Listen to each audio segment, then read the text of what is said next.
How's it going, everyone? I'm Gushi, and in this video we'll be going over all the skills and gear that you can get in Assassin's Creed Mirage. The game just came out and I tried to collect all the outfits, the swords, and the daggers that you can find because they have unique perks that do give quite a variation to your playstyle.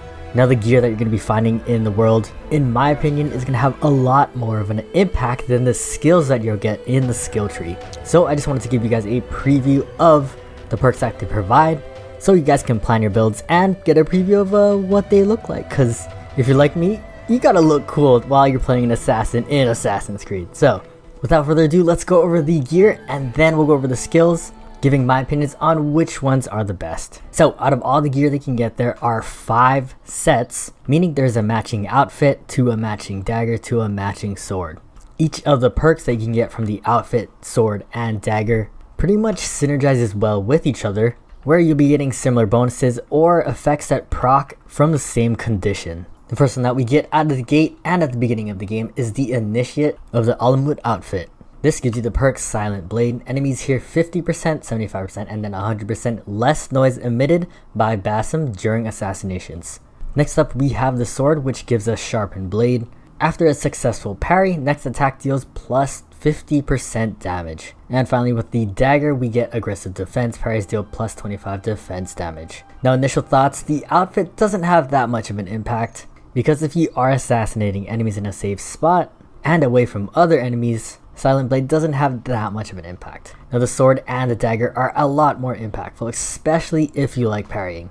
Parrying is a core part of the game and honestly kind of OP if you're just waiting to parry enemies. Along with the sword and the dagger, you can get an increase to attack and defense. I'd say probably making it one of the best combinations of sword and daggers. Moving on to the next set, we have the Sange Uprising. The outfit gives us Infamous. This reduces the impact of illegal actions on Basim's authority by 20, 30, and then 40%. The sword gives us Strike Back after perfect dodge. Next attack deals 50% more damage. And finally, the dagger gives us Second Wing. Successful dodges refill 10% of stamina. Alright, initial thoughts. The outfit is kinda useless. Just quickly going over what notoriety is. As you do illegal actions, your notoriety, kinda like GTA where your crime level goes up, right? The higher your notoriety, the more likely guards and even civilians will recognize you, and they just kind of chase you. Now, it does get kind of annoying to take the time and hide so that you can do whatever you were doing, but another way to reduce your notoriety is by removing wanted posters, which you could find around, or speaking to NPCs, which you can offer power tokens to reduce your notoriety level. Even though this is a possibility, I actually don't recommend spending power tokens to reduce your notoriety level because there's a lot better options to use power tokens on. So in my opinion, it's just a lot easier to take down the wanted posters or to just run away when you do trigger a chase and hide than equipping an outfit to just reduce the amount your notoriety goes up.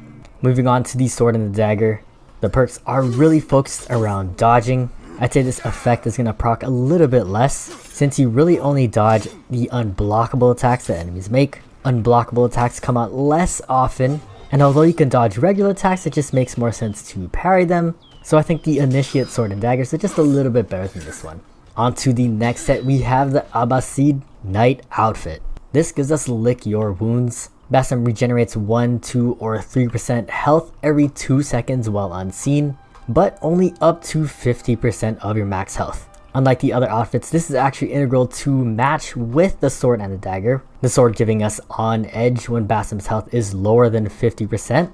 Light attacks deal 30% more damage. And the dagger giving us Resilient when Basim's health is lower than 50%. Damage resistance is increased by 30%. So all 3 of these pieces rely on your health being below 50%, which is a risk, but you do get pretty good benefits, I'd say. Just passive health regeneration. You can just hide for a couple seconds and your health will start going up, as well as that increase to light attacks. Of course, the downside is that you don't get this benefit while doing heavy attacks, but I'd say not that much of an impact while you're using light versus heavy attacks. This is probably the biggest risk to reward set and my favorite so far, but just remember to save often just in case you die. Alright, for the next set, we have the Hidden One.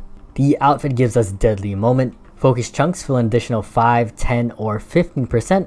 when performing stealth kills. The Hidden One sword gives us venomous, every 5th hit poisons the enemy, and the dagger gives us spread. Melee kills of poisoned enemies create a poison cloud that damages nearby enemies. This outfit is pretty good.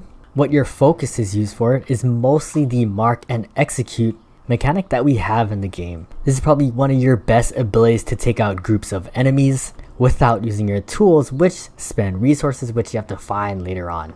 Depending on how often you use the mark and execute, 15% might be useful to you, but again, that's a playstyle choice. The sword and the dagger is unrelated, but focuses on poison. They really go hand in hand, as you need the sword to poison enemies, which then is a requirement for the dagger to proc to get that poison cloud. And in my opinion, this is not that good. Poison just gives damage over time, and the poison damage is so minuscule that really doesn't help that much in a battle. So a big skip for me. There's a couple of gear that I haven't found yet, but I'll put them on screen over here. So first is the Rostam sword. This gives us chain reaction. Every consecutive attack deals plus 5% damage up to a maximum of 50%. This is definitely better as fights drag out longer and you're getting more attacks in quick succession. But if you're focused on the stealth playstyle and avoiding conflict, this might not be the sword for you. You can also get the Malad's outfit.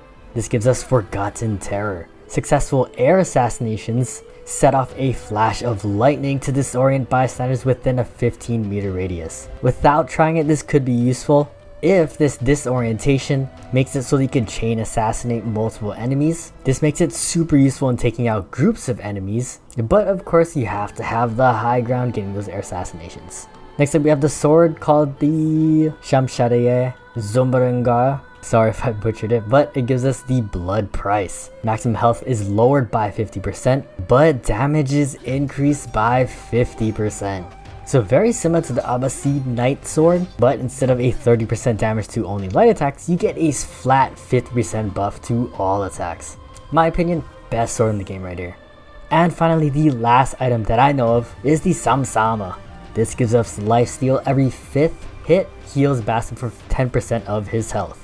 I'd say this is pretty situational. If you're taking a lot more damage, this will give you a lot more sustain, but there are other daggers that give you an offensive ability, focusing more on taking out enemies faster, so it really depends on your playstyle.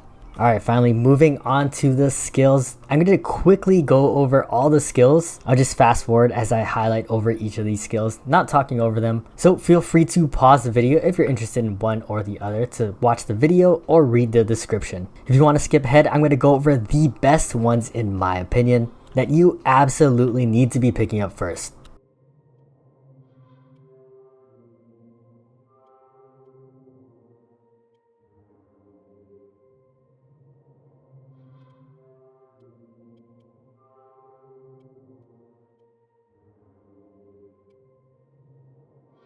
Alright, so the best skills in my opinion are actually a combination of two different skills. One is from the Phantom skill tree. This one's Chain Assassination in combination with Knife Recovery. Knife Recovery just a little bit more important than Chain Assassination. Chain Assassination just gives you 2-for-1 kills. Of course, expending a knife. This just makes it easier to take out groups of enemies so you could stay in stealth and avoid combat if you want to. Really, those are the best offensive tools. Next, I then go over into utility-based skills. So right here in the Predator skill tree, I'd pick up Vision Boost. This will increase your vision radius. The more enemies you can spot, the better you can determine which path to take, or the order to take them out in. Next, which is an honorable mention, you just get this through the story, but extra tool capacity 1, 2, and 3. Depending on how useful and how often you use these tools will determine how many of these skills you'll pick up and how important it is to pick it up. As a heads up, you can lock a Noisemaker, a Trap, Smoke Bomb, and Blow Dart. I'd say a must-have is the Smoke Bomb, and the rest is up to your playstyle.